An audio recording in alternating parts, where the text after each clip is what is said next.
Hey, good afternoon, everyone. My name is Tom Douglas. I'm with RACO. Thanks for joining us for our webinar here this afternoon. Topic today is we're going to talk about integrating life safety and process safety systems. And leading us today is Ray Follis from Honeywell. Little background on Ray. He's been in the industry for about 25 years, primarily in industrial, commercial, fire, and gas detection. Does have a level 3 certificate from the National Institute of Engineering Technologies, and he's also done a little stint as the planning superintendent for the state of Texas. So we thank Ray for his time. John Grubel is also joining us on here from RACO. A couple of housekeeping items. We will be recording this webinar, so if it's part of it or you wanted to share it with a coworker, it will be available. We'll also make the slides available to you on our website at raco.com/training. If you have questions during the presentation, everyone should have a like a little questions box on the right side of your screen, kind of on that toolbar. We'll try to address those at the end of Ray's presentation. So if anything comes up that you'd like some clarification or a little more information, please type it in there and we'll be sure to get to it. And so without further ado, I'll pass it over to you, Ray. Thanks so much for your time, and let you take it from there. Thank you, Tom. And thanks everyone for joining us today. I'm Ray Follis, as Tom said, and we'll get started. All right, our learning objectives today are the key differences between process safety systems and life safety systems. By that I mean processes out in the environment with the control towers and the crackers and the power generation, as opposed to inside of buildings for life safety, and the basic advantages of a fully integrated life safety process safety system. I will show a brief introduction to the Honeywell HS81 fire and gas system architecture in the context of how it is similar to a safety PLC, which is often used for flame and gas detection systems. And I will touch on the significance and listing and certifications, including SIL, GOST, UL 864, EN54, ABS, and other certifications that are associated with flame and gas and life safety.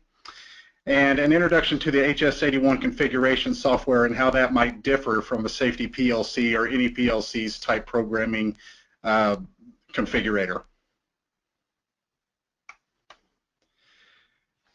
Now, for starters, this illustration, I'll refer to this as the dark blue and light blue area throughout.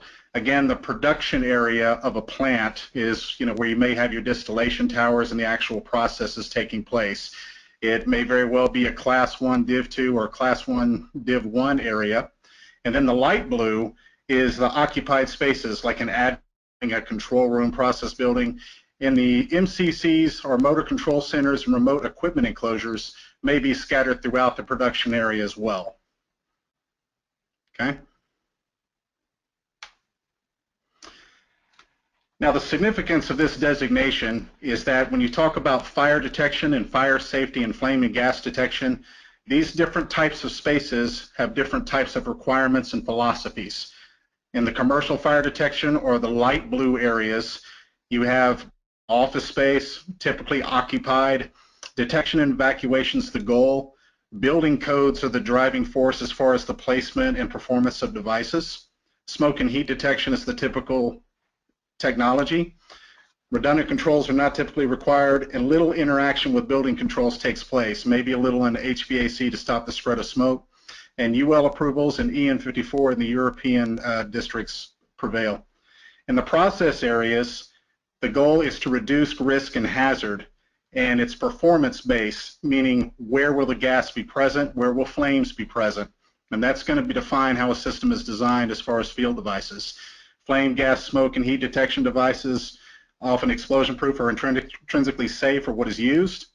Redundancy and high availability is required for this type of environment, and interaction with process control and shutdown operations is typically the norm. And ATEX, IEC, UL, FM, and EN54 approvals are your driving codes in those particular areas. Okay. So the conventional fire and gas philosophy, what you may see in a lot of plant environments, is a mix of systems. For the light blue or occupied commercial type spaces, you have a fire alarm panel right there in the middle of the screen with addressable smoke detector and general purpose devices. On the far right, you have an extinguishing system, which may be actuation only, coming from the detectors from that fire alarm system for actuation. And then coming over to the safety PLC, we're taking in our 4 to 20 signals from our gas and flame detectors into that SIL rated PLC, and then ultimately taking all of this information back to the HMI. So in this particular case, we have 4 different systems and 4 different protocols. So what issues does this bring? The fire alarm is designed for building fire alarm. Extinguishing can be actuation only. The safety PLC is for process safety, and the HMI is your main interface. Now, communication issues are an issue, particularly on the fire alarm and extinguishing side, because they're often proprietary, and getting point ID, what actual device or tag number inside of a building for a smoke detector, for instance, and how do we get that information over to the HMI? Now, with the safety PLC, often it's Modbus, and that's fine, but fire alarm panels, with a few exceptions, do not use this type of communications protocol, and neither does the extinguishing. In addition to that, all of these different systems rely on our different points of failure and have maintenance issues with power supplies and batteries, training, spare parts, and so it brings up your total cost of ownership. So if we're looking at a safety PLC and how it is done as far as flame and gas detection, and then an integrated fire and gas and life safety system, here is a comparison. You'll see some similarities. SIL 2 and SIL 3 can be available on both. Inputs, processing, and outputs, of course, takes place in both. They have open protocols with Modbus communications. Integrated fire and gas and life safety systems have the Modbus to eliminate that problem that we saw just a second ago. The hardware on a safety PLC is generic and designed for various input and output functionality. And the hardware in an integrated fire and gas system is purpose-built for fire and gas detection service. And we'll talk about the advantages of that in just a second. On the safety PLC, all logic and functionality is programmed for a project. It's project-specific. And there's a lot of places for this. This is typically going to be used in emergency shutdown or burner management, and there's a place for this in the world. But with fire and gas and life safety, the program's logic and functionality is pre-engineered and purpose-built for the fire and gas application, just like the hardware. And with the safety PLC, it's not designed or certified for fire service, whereas the integrated fire and gas systems typically are. And this is what this would look like graphically. Again, we have an example of 4 different interfaces on a conventional system that you might see with multiple vendors and multiple technologies coming into one panel. This HS81 does all of those functions and then communicates back to the HMI.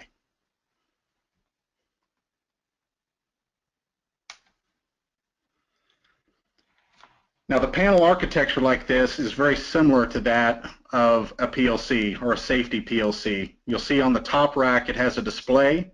It has redundant CPUs for SIL-based systems, and you'll see that status LED. This goes back into that code compliance thing that we mentioned just a second ago. That status LED, talking about alarms and troubles, is part of the NFPA 72 requirement that you can see with fire alarm that a PLC won't have inherent. On the bottom rack, you'll see I/O cards. There's 13 available in this particular rack, and it's again has a look and feel of a PLC type arrangement, but purpose-built for fire safety.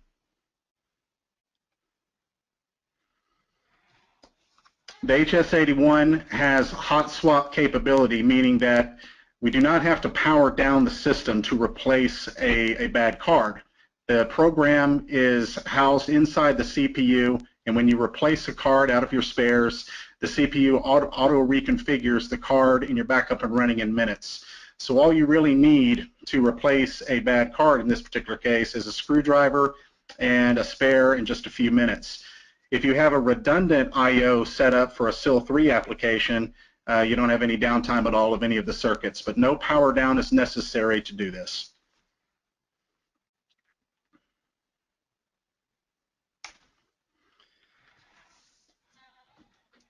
Like a PLC type arrangement, this HS81 fits in a standard 19-inch rack that you will see like in a Rittal type enclosure or a Hoffman per se. Notice that there's 13 slots available, making it very scalable. It can go up to 10 racks. And I want to emphasize that this system can be anything from under 50 I/O to over thousands. It's very scalable that way. But inherent to this, because it's purpose-built for the fire service, you will have that top panel with its HMI display and the LEDs that are required for indication for fire alarm. And this is just a brief outline of the capabilities. This is up to what the panel can do.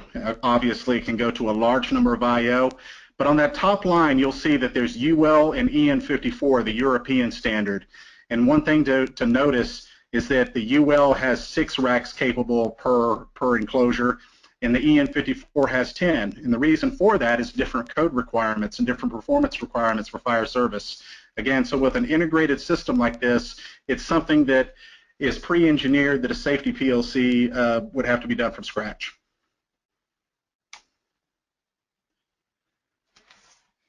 Available in this HS81 is a 4 to 20 input module. Now this is something that you're not going to see typically on a fire alarm panel. It allows for a 0 to 100% LEL or percent O2 deficiency. And in a fire alarm system, this would probably have to be brought in relays like for thresholds. But here, just like in a safety PLC AI module, it'll give you those real-time LEL values. Notice here the top one has a 2-channel card where you can see the real-time on the panel face, and the bottom one is an 8-channel. You may have a situation where it might be a low I/O to where, you know, there's maybe 20 detectors in an area, and you'll have an operator just be able to glance at the panel face and be able to see the I/O for a particular channel. If it has hundreds of I/O, it may be the 8-channel, as you see on the bottom, that'll go back to an HMI in the control room.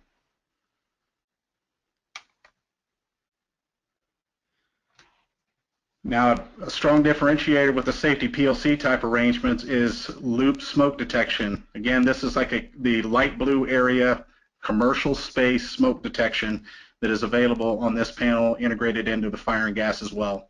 So you can take this in, comply with NFPA 72, and protect the buildings on the same platform that you're protecting the process space with addressable smoke detectors. And the SIL2 configuration of this type of system is available.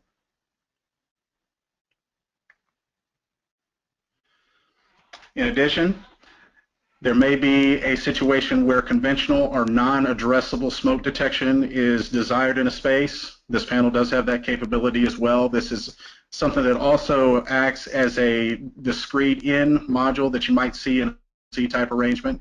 Some of those red boxes are actually manual call points, and they have some flame detectors shown there that are probably going to report to this in relays.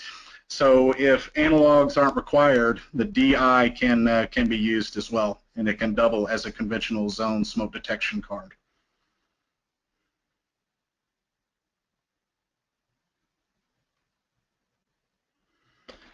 Now, as far as outputs going the other way, you'll see that we have horns and extinguishing, releasing output modules, again, just like AOs and DOs in a safety PLC.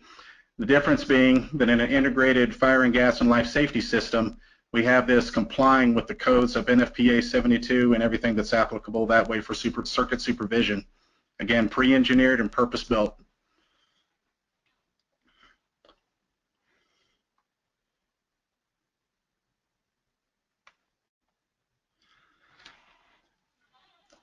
And shown here, we were talking about extinguishing and releasing and how that can be a separate system. This system has a card that allows for this. It has up to 64 releasing zone capability, and it all brings it into one platform to help, once again, eliminate a point of failure, and all of the functionality that goes along with extinguishing, with the timing, the abort functions, and actuation, with all of those switches and inputs as you see up there, are pre-engineered for this panel.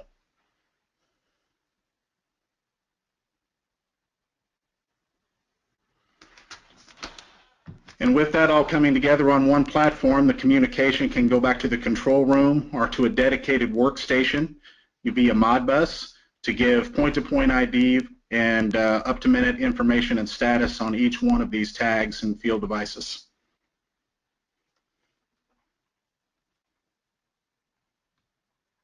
On the control level.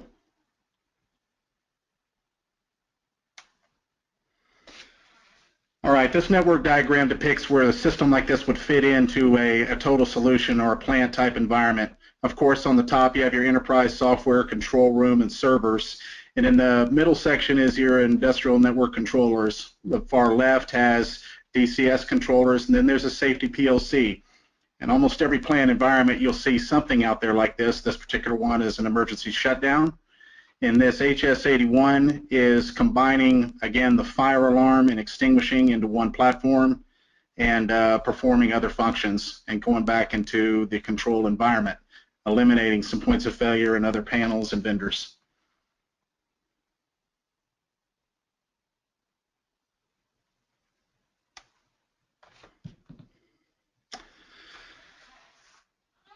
All right, the following are examples of safety equipment and standards and certifications. Again, when we talk about safety PLCs, they have the ability to have TÜV certification and SIL on a scale of 1 to 4. Typically in fire service, you'll see 2 and 3, and safety PLCs are capable of this, and it's something that is mathematically measured, if you're not familiar, for the mean times to failure and how reliable and available the equipment is. You'll see this in a lot of specifications. GOST-R is a certificate that assures products importing into Russian territory meet their quality and safety standards, and it's mandatory for customs clearance. There's been a lot of activity on the oil and gas sector in the Sakhalin Islands, and if any of you have worked in that space, you may have seen this. UL 864, of course, is a U.S. standard that focuses on compliance with NFPA 72 standards as far as the installation and performance of fire alarm equipment. ABS, American Bureau of Shipping, is a maritime standard for the United States for this type of equipment, and it's other things as well, but there are sections on fire and gas and fire alarm standards. EN 54 is very similar to UL, only it's the European Union standard for equipment and laboratory testing of fire alarm equipment. And CE is really a self-conformatory. You may have seen this on other products, but in the European Union, this is often a requirement for commerce within the European Union space. And again, the takeaway here is as we're speccing out projects and going to different final destinations, these are things on the fire safety side that may come up. All of these may touch it.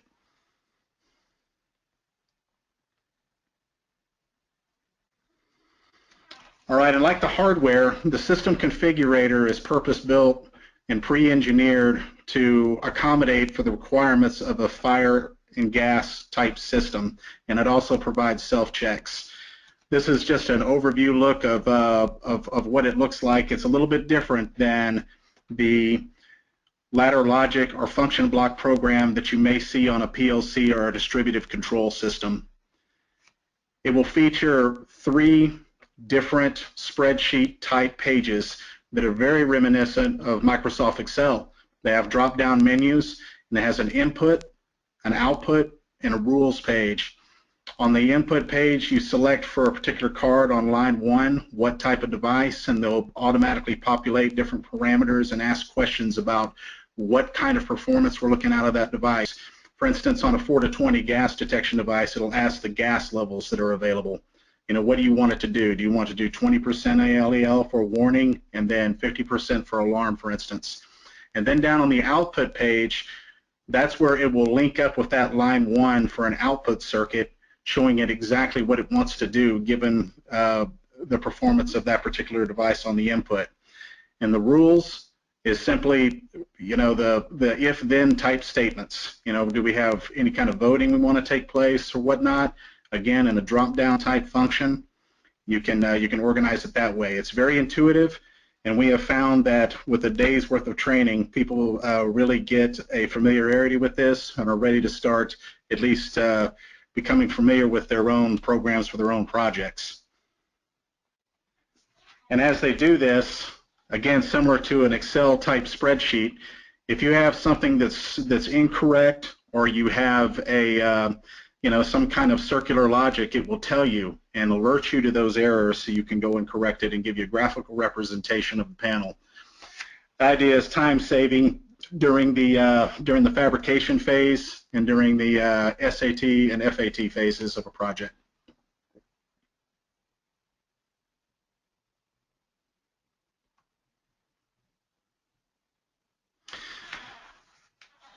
So to review the differences between safety PLCs and the engineered life safety and process safety systems in a nutshell, the hardware and software on an integrated system are pre-engineered for fire safety and life safety applications.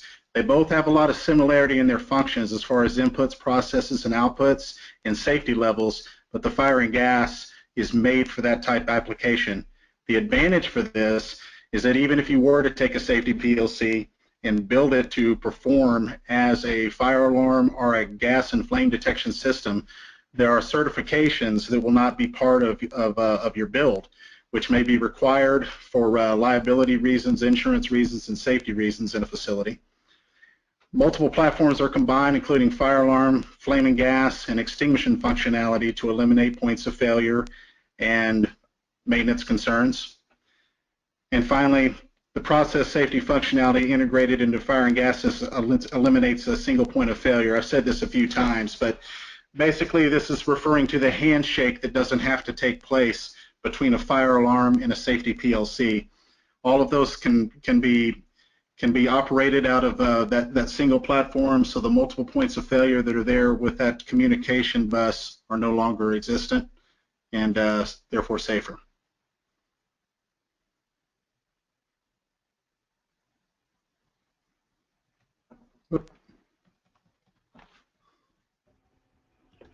All right, well, thanks a lot, Ray. Have had a handful of questions come through here, and okay. See if we can get to those. First was kind of backing up just a little bit. Just somebody was just looking for a quick definition, I guess, of an HMI, and then the difference between a SIL 2 and a SIL 3. Okay. HMI, and I apologize for some of the acronyms. HMI is human-machine interface. It's actually the graphic screen or enunciator of some type that gives indications of what's going on a particular system. Can they still see my screen? Yeah. Okay. Right here on the fire and gas panel, if you look at the top row of that, there's a very small screen, and then there's a computer screen on the graphic program PC. Those are both considered HMIs. It's an acronym from Human Machine Interface. And the other question, Tom? Difference between SIL 2 and SIL 3. Okay. Again, the SIL is safety integrity level, and SIL 2 is usually just on a high level. It requires redundant processing, meaning I/O modules can be, simplex, but your CPUs need to be duplex, meaning that if one fails, the other one is on a hot standby type situation and ready to take over. In a SIL 3 type situation, your hardware is typically redundant, including down to the I/O modules. So if I had a channel that had 5 gas detection devices coming into it, I would have a duplicate I/O module on the rack below typically, so if that module were to fail, the other one would be in hot standby mode, just like the CPUs on SIL 2. So in other words, it's redundancy. Redundancy is the big difference in fire and gas. Redundant CPUs on SIL 2, redundant I/O and CPUs on SIL 3. Okay, great. Another question, said they saw multiple panels connecting together. How do they communicate with one another? The communication protocol out of this integrated fire and gas system is Modbus. Not Modbus Plus, but Modbus, the Modbus protocol. It's an open protocol typically used in plant-type environments. It can go over fiber and copper. And again, sort of the language of the plant world is Modbus. And so if we have that, we have the capability of sending information to multiple technologies and vendors. Okay. Question about licensing of the software. How is that handled? Do you have to is it required for the number of inputs and outputs you have, or how does that work? Well, with this system, when a user purchases this particular HS81 and takes delivery, they own the software. It has a dongle that's given to them for programming changes. Honeywell asks that these people have training to do their own programming, but they own the software and no additional licensing is required. But they will have a dongle for their site specific installation.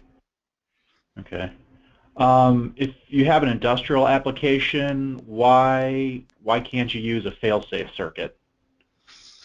Well, in an industrial application in a process area, you can. It's a typical way to add circuit integrity. It's not the NFPA 72 way, and it's been pointed out to me that NFPA 72 may not be required in all process areas. Understand that in an integrated system, this is a feature, but it's not a requirement. Some end users want NFPA 72 performance in their process areas. Some don't. Some jurisdictions may, but all of the other things that we talked about combining the platforms, bringing them into one panel, that being the fire alarm, the safety functions, and extinguishing, and eliminating points of failure play into this. And to do that, this panel needs to have that NFPA 72 compliance on its circuits. So it's available. It's a way it can be done. So it's not restrictive, meaning that if you want to run a fail-safe circuit out to a manual call point off of an HS81 integrated fire and gas system, you can do that as well. Okay, great. It's bringing in the, to summarize more, the dark and blue areas again are brought together, but where the code requires 72, you have it in this panel, and where it doesn't, it's an option for you. If that answers the question. Hopefully so. Actually, that looks like that may wrap up the questions that we have. Again, thanks for everybody for joining us. We will make this recording available on our website at raco.com. I'm ready to get forward on one more slide, if you could, please. There we go. So that's how you get to our link or to our website. You can also follow us on our blog and Twitter account as well. So thanks so much for joining us. If you have any other questions or concerns, please email us, and we can get you in touch with Ray. If there's nothing else, thanks so much for your time, Ray. We appreciate it. You're welcome. Thank you, everyone. And we'll talk to you all soon when we do this again.